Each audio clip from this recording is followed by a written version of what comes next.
ছাত্র জনতার গণ অভ্যুত্থানের পর থেকেই নড়বড়ে অবস্থায় আইন শৃঙ্খলা বাহিনী, যার সূত্র ধরে সড়ক মহাসড়কগুলোতে ছিনতাই বেড়েছে আগের তুলনায় অনেক গুণ। তবে এই ধরনের ছিনতাই ঠেকাতে ট্রাফিক সার্জেন্টদের স্মল আর্মস দেওয়ার প্রক্রিয়া শুরু হয়েছে বলে জানিয়েছেন ঢাকা মেট্রোপলিটন পুলিশের commissioner Sheikh Mohammad Sajjad Ali.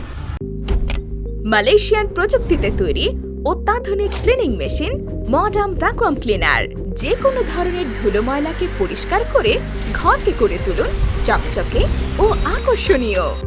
Modem, brand of luxury. বৃহস্পতিবার বেলা 11:15টার দিকে রাজধানীর উত্তরার আজমপুর কাঁচাবাজারে মহানগরীতে কাউন্টার ও টিকিটিং পদ্ধতিতে বাস চলাচলের উদ্বোধন শেষে তিনি একথা বলেন।